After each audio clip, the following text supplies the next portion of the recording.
Hola a todas y a todos, buenas tardes. Eh, Primero que nada quiero decir que esta hora es difícil porque todos vienen del almuerzo y no sé si tomaron café o no, entonces esta charla en realidad va a tratar de ser bien acotada, lo prometo, porque la idea es también plantearla... Ahí se está escuchando, perdón. Ahora sí, perdón. Entonces, les decía, la idea es que podamos revisar un poco a partir de un par de preguntas que surgen en el desarrollo de lo que ha sido este diploma de comunicación digital, que es un diploma de postítulo, pronto a ser un magíster, pero también un poco a partir de la experiencia que estamos teniendo en Chile, de lo que significa en el fondo mover desde una carrera de periodismo, sobre todo hacia la pregunta de cómo podemos pensar nosotros, los periodistas, como emprendedores de proyectos, ¿sí? Que es algo que quizás empezamos a hablar ayer y que creo que es súper interesante proponerlo hoy día porque tiene mucho que ver también con la salida a muchos proyectos que a lo mejor muchos de ustedes terminan desarrollando al final de la carrera. Entonces vamos a ir revisando un poco qué es lo que pasa en Chile como digamos, también como un ejercicio interesante de ir viendo cómo se está renovando este panorama. Y la pregunta se plantea a partir de que el año pasado estuvo de visita en varios países esta organización que se llama Sembramedia, que no sé si la conocen, sembramedia.org, que es una fundación que hoy día está potenciando esta idea de que efectivamente los periodistas y los comunicadores y la gente del sector audiovisual también vaya generando competencias y habilidades para emprender sus propios proyectos, que tienen además que ver con un montón de desafíos. El estudio, si no lo han leído, se los recomiendo desde ya. Está disponible en la web de Sembramedia, sembramedia.org, después los vamos a ver. Lamentablemente no incluyó a Chile entre sus casos de estudio. Entonces, cuando estuvieron en Santiago, fue una súper buena oportunidad para varios que estábamos en el sector, decirnos, bueno, ¿qué es lo nuevo entonces que hay en este ecosistema, como lo llama Sembramedia, de medios nativos digitales? Muy interesante la apreciación que ellos también hacen, esa conceptualización de decir, estamos hablando en el fondo de proyectos que han partido desde cero, que en el fondo nos interesa entender cuáles son de alguna manera sus trayectorias, desde, por ejemplo, datos que tengan que ver con... ¿quiénes lo fundan? ¿Lo fundan más hombres que mujeres, por ejemplo? ¿O lo fundan organizaciones que ya existen previamente? Y entre paréntesis, el tema de género, que, perdón, voy a hacer ahí un hipertexto inmediato. Hoy día, por ejemplo, es el día en que se celebra a las niñas en las tecnologías. Y es una tremenda oportunidad para, cuando cierra la presentación, ver cómo ahí también tenemos un desafío súper fuerte en este tema, ¿cierto?, de, sobre todo las mujeres o digamos personas también de otros géneros. Ayer hablábamos de eso, cómo en nuestros países está surgiendo también la necesidad de que haya medios que también se vinculen con comunidades LGTBQI, ¿no? Que tienen mucho que ver con demandas que están ahí, ¿no? Entonces, bueno, el estudio es re interesante en el sentido de que nos muestra que en los últimos, bueno, este es un estudio que de alguna manera muestra la trayectoria entre finales de los 90 y hasta el 2016, dice, bueno, sí, efectivamente, tiene 84 casos de estudio, después tiene un sitio web que es bien interesante de mostrar porque de una manera bastante también interactiva, aquí es donde yo voy a empezar a dejar la tendala porque creo que se me fue, no, ahí está.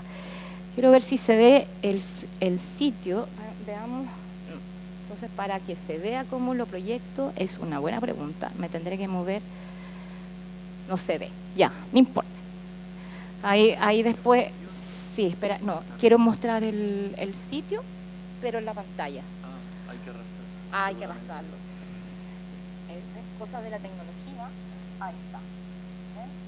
Uno no siempre tiene... Bueno, este es el sitio de Sembramedia y uno puede jugar con este mapa que tiene un montón de categorías en relación justamente a cuáles son las características de estos medios nativos digitales, desde cosas que tienen que ver con cuánto tiempo de antigüedad tienen, por ejemplo, otra cosa que les decía acá, mujeres fundadoras, de los 80 y tantos casos, 85 casos que ellos encuestan, un 38% apenas tiene a una mujer como fundadora de ese medio, ¿sí? Entonces, luego preguntas que tienen que ver con los equipos de trabajo, por ejemplo, que es algo que también vamos a ver, cómo cuando uno piensa un proyecto de un nuevo medio o de un proyecto en general en comunicación digital, uno generalmente termina poniendo mucho más énfasis, dice el informe, y quizás en la práctica también es así, a que el equipo tenga mucha gente de contenido. Y, por ejemplo, no piensas en tener a alguien en ventas, o no piensas en tener a alguien en, por ejemplo, metodologías UX, o, por ejemplo, bla, bla, bla. Entonces, como también es un desafío para muchos proyectos que están naciendo y que tienen que ver con esta necesidad al final de tener equipos mucho más diversos también en su forma de pensarse. Y también vamos a revisar un poco qué es lo que, sobre todo desde el diplomado en comunicación digital, hemos ido potenciando en relación a cómo también trabajar metodologías que sirvan a los propios equipos, a los equipos internos, para ir innovando en maneras distintas de hacer las cosas. Y eso tiene mucho que ver, por ejemplo, con trabajar con metodologías ágiles, con metodologías como Design Thinking u otras que vienen de otros campos y que finalmente están entrando en nuestra área y que significan muchas veces entender que la gracia que tiene un proyecto digital, como hemos visto hasta ahora, es que tú lo puedes ir corrigiendo en el tiempo. O sea, un proyecto digital en sí mismo nunca va a estar acabado, nunca va a estar perfecto. Y creo que eso es algo que no se nos tiene que olvidar cuando estamos pensando también en las exigencias que muchas veces nos ponemos. Voy a pasarme aquí a la presentación de nuevo. Aquí como se me perdió, acá está el puntero. Para volver a presentación completa era... Sí, ahí está. Ya lo vi. Que como no veo acá el... Ahí sí, gracias. Entonces, esa es también una frase de Janine Warner, que es una de las fundadoras de Sembra Media, que a mí particularmente, habiendo hecho, como muchos de ustedes, el tránsito de haberme alejado un buen rato de los medios, ¿no? Porque me dediqué al tema más académico y hay que hacer investigación y uno empieza a enrollarse otras cosas, vuelve de nuevo al tema de decir, bueno, pero ahora estamos en un momento en donde al final de lo que se trata es justamente empujar a una generación que tiene todas las oportunidades para crear los medios que no existen. Y eso significa inevitablemente, por lo menos para mí, que uno también desde la academia tiene que tener un poco la obligación de volver a mirar qué es lo que está pasando ahí con ese mundo de los medios. Ahora, esto dentro de 3 desafíos, a mi juicio, ¿cierto? Y un poco también lo que hemos visto en todos estos años y voy a hablar aquí del periodo 2011-2017, que hemos tenido la suerte de ir viendo en el diploma, ¿cierto? En un primer momento, ¿cierto? Hace unos años atrás, me acuerdo en el quinto foro, que una de las cosas que me llevé de ese quinto foro era, ¿cierto?, todo lo interesante que estaba pasando en relación a la construcción de sitios web, de las plataformas web, o sea, cómo las plataformas web eran finalmente lo que anclaban nuestros proyectos. Cómo ahí estaba emergiendo esta psicosis a veces de que efectivamente lo que venía eran los sitios responsivos, los sitios adaptables, ¿no? Cómo eso en el fondo te obligaba a pensar de que ya la arquitectura de información de un sitio no tenía que ser como nos habían enseñado a hacer un diario, ¿no? O una revista, que uno podía efectivamente adaptar a nuevos formatos y a nuevas formas de contar. Como también había una discusión en relación a que cuando uno habla de contenidos digitales, por ejemplo, no necesariamente todo es entendible como noticia, ¿no? Y que tiene mucho que ver con nuevas formas narrativas, etc. Y obviamente luego vienen las redes sociales, entonces nos olvidamos de los sitios web. Y muchos empezaron a decir, bueno, en realidad no importa el sitio web, porque ¿para qué si tu contenido está siendo distribuido independientemente por las plataformas? Y llegan los años en que nos concentramos en el Facebook, el YouTube, Instagram, etcétera, y el sitio web queda botado. Y yo creo que hoy día lo que está pasando, justamente lo que hablaba ayer Lionel, mucha parte de las conferencias que hubo ayer nos estaban mostrando cómo, por ejemplo, Cambridge Analytica hoy día es un tema que está haciendo pensar a muchos si vale la pena seguir teniendo una página en Facebook. Y están, ¿cierto?, bajando muchos medios sus páginas en Facebook, que también la dependencia de la distribución de contenido con esa plataforma molesta, porque ha llevado también a la industria y ha llevado a los medios a tener, ¿cierto?, estas lógicas de trabajo muchas veces bastante perversas en relación a cómo finalmente circulan los contenidos. Entonces, claro, eso ha vuelto a traernos al detalle de, bueno, volvamos entonces a pensar en innovar en nuestros sitios web y a no dejarlos de lado, porque en realidad, al final del día, es lo único que te pertenece. O sea, como siempre yo digo, si tu proyecto digital no parte con la concepción de que necesitas un servidor, y por favor un servidor de buena calidad, que tenga una buena muralla de fuego, pensar en un dominio y pensar también en tu plataforma, es decir, cuál va a ser el gestor de contenido que vas a usar. Muchos de nosotros, muchos de los proyectos, por ejemplo, hoy día dependen de WordPress. Y WordPress resulta que no sirve para todos los proyectos. Puede servir como un primer inicio para un sitio, ¿cierto?, muy concreto, específico, pero hoy día tiene un montón de debilidades y tiene un montón de vulnerabilidades que tienen que ver con que hay que estar actualizando, y además, finalmente, también terminas dependiendo de las lógicas de la plantilla de WordPress, como yo digo. Entonces, como que nos olvidamos de que al final a lo mejor tú podrías crear tu propio gestor de contenido para tu proyecto, sobre todo si quiero ser un medio. Si quiero ser un medio, si quiero ser, por ejemplo, una plataforma de transmedia, muchas veces en WordPress no va a servir porque finalmente va a quedar muy chico. Un segundo proceso que hemos visto y que tiene que ver también con, por ejemplo, el lugar que ha tomado este Congreso Mundial de Móviles que ocurre cada año en Barcelona y que de alguna manera se ha transformado como en el evento estrella de las novedades y la innovación de la tecnología. El año pasado, o sea, este año, la cifra decía, y daba mucha cuenta de lo que pasa en América Latina, ¿cierto?, de que hoy día hay más móviles que personas andando en el mundo, ¿no? Entonces, de nuevo, eso tiene harta repercusión en la idea en que estamos claros de que cuando estamos pensando en una plataforma que sea útil para nuestro proyecto, para nuestro medio, estamos pensando en la modalidad, ¿cierto?, de mirarlo en pantallas cada vez más móviles y en tránsito. ¿Sí?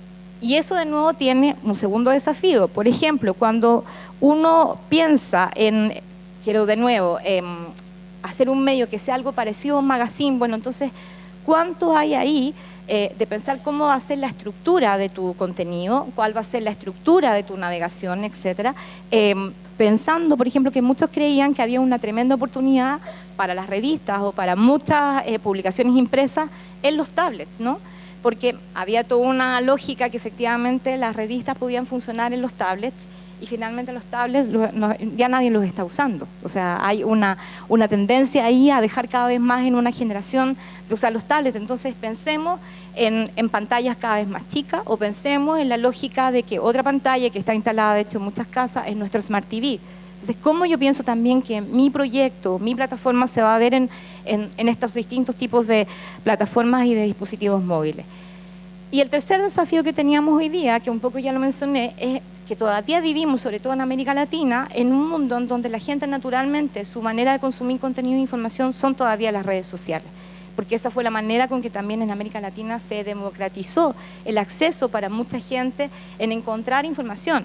Y estamos todavía en ese proceso de ayudar a tus usuarios a salirse del circuito que tú mismo le estás poniendo en redes sociales para volver a llevarlo al sitio web. Y eso tiene mucho que ver también con otro desafío que tiene la mayoría, ¿cierto?, hoy día de los medios también, y es cómo hacen frente o cómo generan también mecanismos de producción de nuevos contenidos, incluso de nuevas metodologías de trabajo que ayuden, por ejemplo, a entender el universo de las fake news o de los rumores, de las noticias falsas. Y que es una asignatura pendiente. En periodismo nos habíamos olvidado, ¿cierto?, también creo que lo conversaron ayer, de cómo al final una labor fundamental que hoy día tú puedes hacer efectivamente con tu medio es el chequeo. ¿Sí? Y el chequeo de noticias, el chequeo de información, el estar súper pendiente ahí de cuando salta digamos una noticia como falsa, entre comillas. Voy a dar un caso chileno del último tiempo. Nosotros estamos teniendo una ola migratoria muy fuerte de venezolanos y haitianos, y este verano fue sin duda el verano en que más hubo fake news acerca de los migrantes haitianos. Y teníamos un Twitter, un Facebook inundado, un YouTube inundado de una cantidad de informaciones respecto de esta, entre comillas, invasión de personas haitianas llegando a Chile, etcétera. Y uno al revés, lo que veían los medios tradicionales no era una capacidad para ir bloqueando, para ir visibilizando o para ir entregando realmente los datos, las estadísticas, para ir dando seguimiento a la historia. O sea, hay todavía mucho trabajo que hacer en lo que significa el chequeo y lo que significa finalmente volver a hacer el trabajo de investigación. Entonces, cómo en el fondo uno va mapeando y va viendo en un país como el nuestro, que además tiene, entre comillas, como también la clásica frase de que Chile, tradicionalmente, su industria de contenido siempre ha estado muy concentrada en manos de 2 o 3 dueños de medios. Entonces, ¿dónde están las oportunidades efectivamente hoy día, de nuevo, en un universo como el que nos ofrece Internet, ¿cierto?, para generar nuevos medios? Desde el diploma, un cambio fundamental que hicimos hacia el 2012 fue focalizarnos de nuevo en la estrategia de trabajar como en el ciclo completo de lo que significa un proyecto de comunicación digital, ya sea entendido como un nuevo medio o como una plataforma. Porque no siempre tú estás pensando en desarrollar medios, a veces tú estás pensando en desarrollar otro tipo de servicio u otro tipo de producto. Y la fórmula que hemos ido desarrollando ha sido que para cada ciclo y para cada generación, las competencias que estamos potenciando tienen mucho que ver con, de nuevo, volver a trabajar lo que es en el fondo la disciplina de la arquitectura e información mezclada con UX, es decir, el diseño de experiencia de usuario. ¿Cómo empezamos a entender qué significa hoy día esa jugada doble, como yo digo, donde muchas veces el UX, el diseño de experiencia de usuario, va casi en paralelo a la arquitectura de información o a veces va antes, porque es la única manera que te ayuda a entender mejor para qué estás desarrollando el proyecto, ¿sí? Que es como casi básico, pero en realidad muchas veces uno va muy impulsivamente diciendo, no, quiero hacer un sitio, quiero inventar un nuevo medio, hagamos un nuevo medio porque falta un nuevo medio. Y de nuevo la pregunta es que cuando estás, ya llevas un mes, llevas 2 meses con ese proyecto, te vas dando cuenta que en realidad no todo era como tú lo habías pensado. Un segundo punto tiene que ver con empezar a desarrollar mucho más también desde periodistas y de las personas que estamos en las comunicaciones, nuestros perfiles de usuario respecto de esa, entre comillas voy a ponerle, audiencia o público que se supone que está interactuando con nuestras plataformas. Y eso tiene mucho que ver también con acostumbrarse a salir de las analíticas de Google, de las analíticas de las redes sociales y empezar a desarrollar metodologías más cualitativas o más cuantitativas, que son las que nos dan acceso, ¿cierto?, a las metodologías UX. Entonces, al final, como decía Lionel ayer, uno muchas veces se vila un poco en esta idea de que viene el Big Data y en realidad lo que necesitas es aprender a trabajar con tu Small Data, o sea, con los datos mucho más concretos, porque en realidad tú no tienes en un primer momento quizás millones de usuarios, pero sí tienes miles de usuarios y puedes alcanzar los miles de usuarios. Y eso es una cifra que ayuda también al mismo medio a otro ejercicio, que es empezar a tener su propia generación de conocimiento. Es decir, muchas veces también los mismos proyectos se pierden la oportunidad de darse un tiempo para crear su propio conocimiento respecto del propio ejercicio que están haciendo al desarrollar el medio, ¿sí? Y eso es parte, obviamente, de cambiar muchas veces metodologías de trabajo. Y por último, como les decía, también todo lo que significa el trabajo interno con tus periodistas, con tu equipo de diseñadores, con tu equipo de desarrolladores, en metodologías nuevas, porque tienen la gracia de que efectivamente nos permiten ir modificando el proyecto en el camino.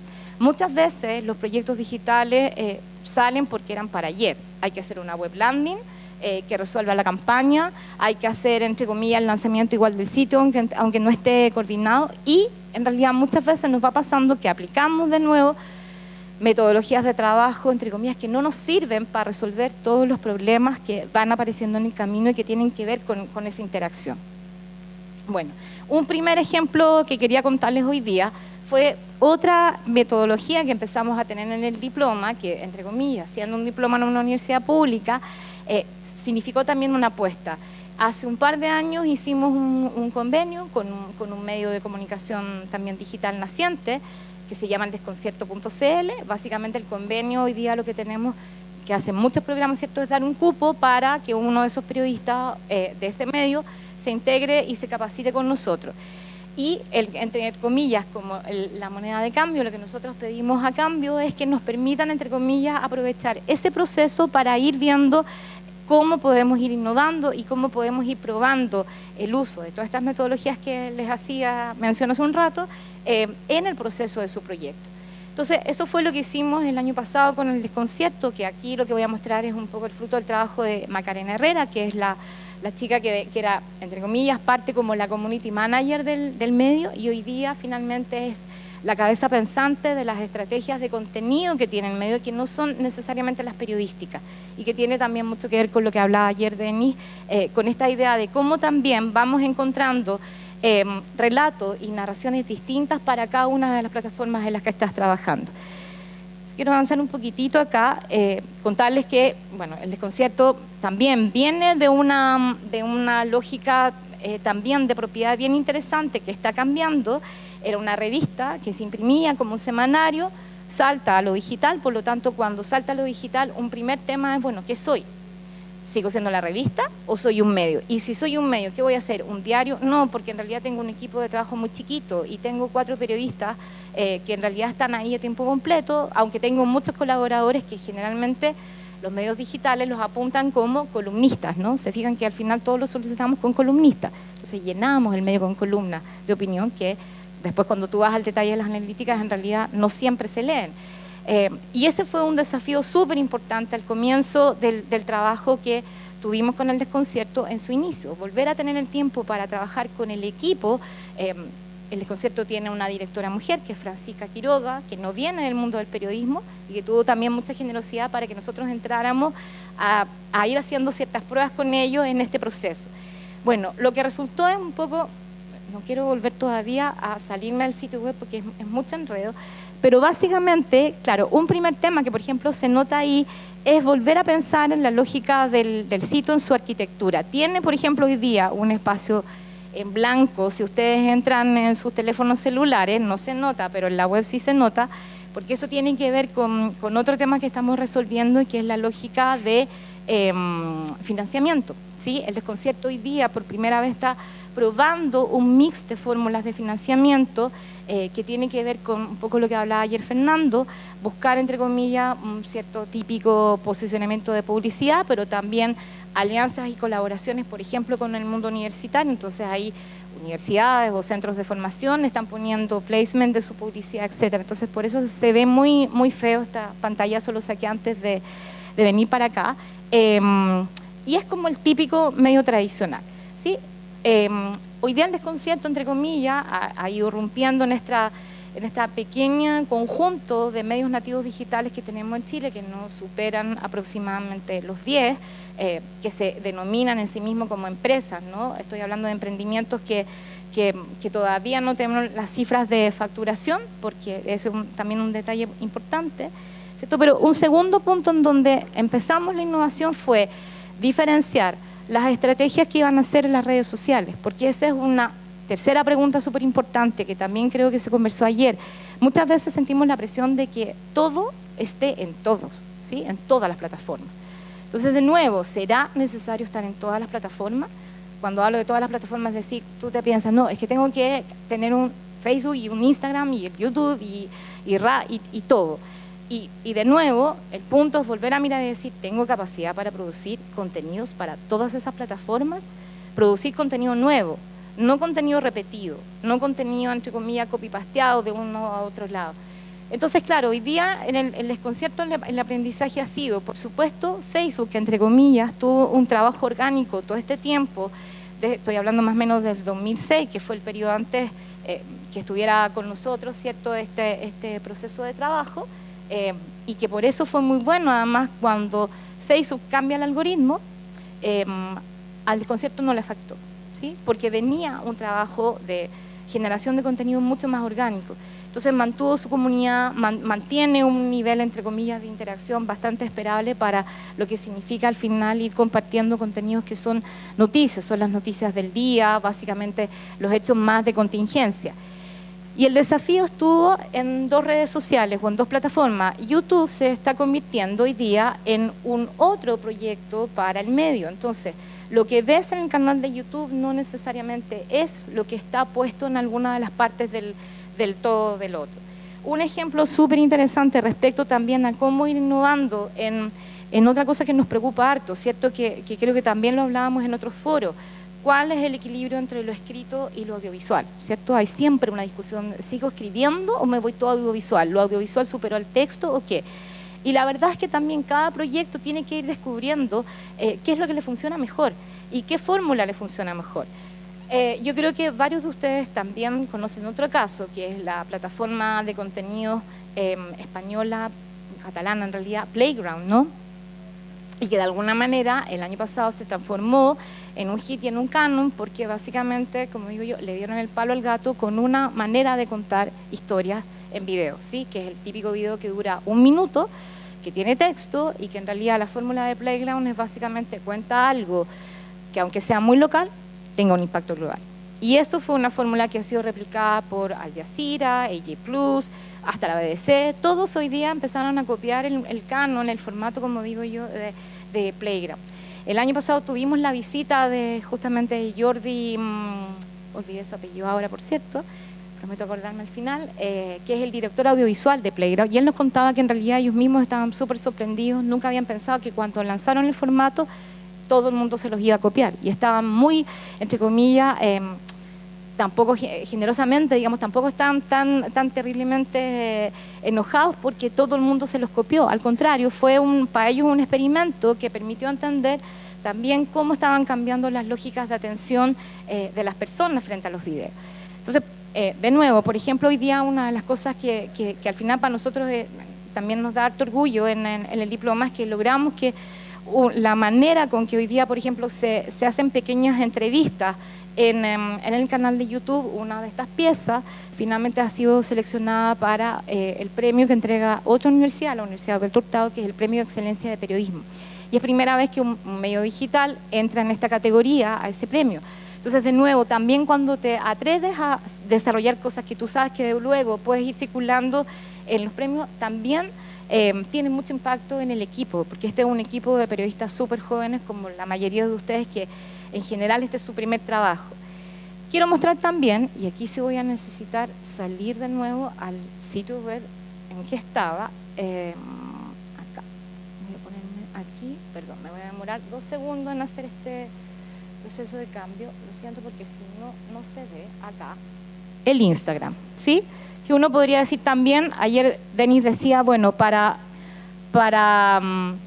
los medios, hoy día Instagram es un lugar privilegiado, en el fondo, para 2 cosas, para volver a renacer lo que tradicionalmente fue el fotoperiodismo, y por otro lado, para ir probando, ¿cierto?, otras lógicas de contar en videos, ¿cierto?, algunas historias. Entonces acá lo que quiero contar, lo que les quiero que escuchemos y veamos, es un otro experimento que hicimos con algo típico que hacemos en todas las universidades, que son eventos como estos, que a veces son muy técnicos. Si logro avanzar, no, ahora se me quedó pegado, perdón. Ahí sí, voy a bajar un poquitito hasta encontrar el video. Entonces, por ejemplo, la fórmula de nuevo, de contar en 1 minuto, en vez de escribir una columna de opinión, haz que, entre comillas, el columnista lo hable. ¿Sí? Entonces, quiero hacer clic aquí y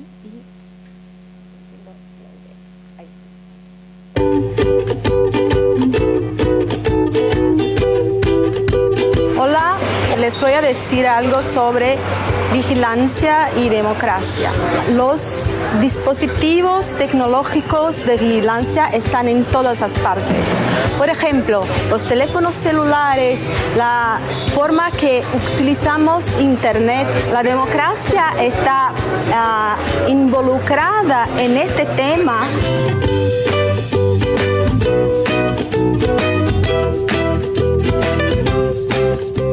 Entonces, no podemos estar en las manos ni de las corporaciones ni del gobierno en esta forma asimétrica de información. Mi nombre es Marta Kanashiro y este fue 1 minuto con Lavi. Entonces, de nuevo, fue re interesante este ejercicio porque lo que hicimos con todos los participantes del Congreso, que era un Congreso de una temática re complicada, vigilancia, tecnología y sociedad.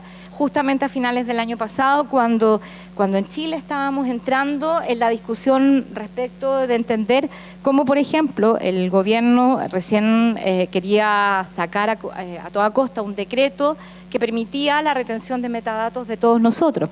Entonces teníamos el marco perfecto para hacer la conferencia. Sin embargo, lo que decidimos junto al desconcierto fue hacer esta alianza en donde en vez de pedirles que escribiera la columna de opinión los expertos, salieran en este video de 1 minuto contándome muy brevemente de qué se trata finalmente en mi ámbito de trabajo o cómo finalmente yo puedo ayudar a entender por qué el tema es importante para ti. Voy a volver a la presentación, si logro salir de aquí. ¿Sí? Sí, voy a cerrar.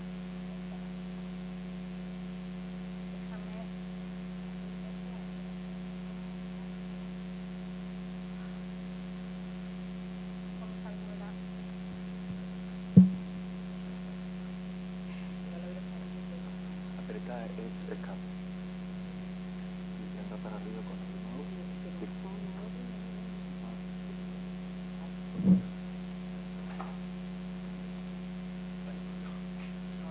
Tenías que cerrar en la crucecita.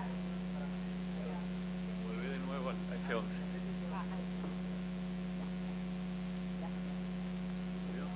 No, hacelo sobre la pantalla, sobre blanco seguido.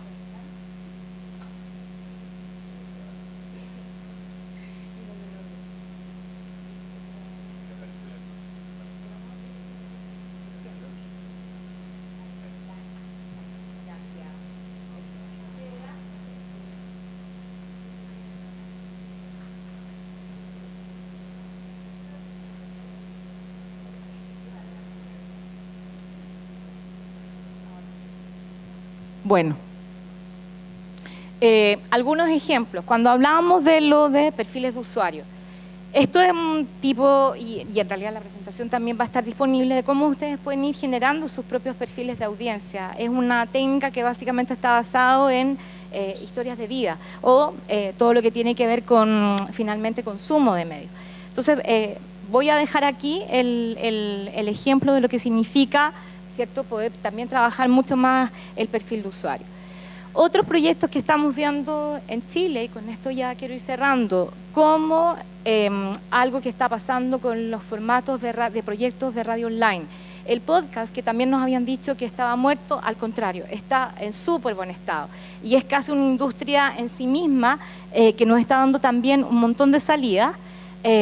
Y otro punto en el que también nos estamos aliando con comunicadores son los medios que están relacionados con la comunicación científica. Hay todo un movimiento de parte de los científicos que están buscando hacerse cargo ellos mismos de sus medios, ¿cierto? En todo lo que tiene que ver con esta crítica que finalmente en los medios tradicionales no hay comunicación científica y no hay una buena manera de comunicar muchos resultados.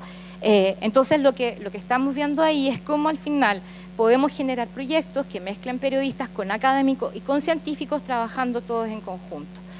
Y para finalizar, algunas ideas bien claves en relación a lo que hemos ido viendo, y ahí después podemos conversar, que es básicamente volver a convencerlos de que nosotros los comunicadores sí podemos emprender, que se trata de ir a buscar esas habilidades y que tenemos que generar nuevas metodologías de trabajo claramente para entender cómo van creciendo y cómo van mutando también los proyectos. Eso, muchas gracias.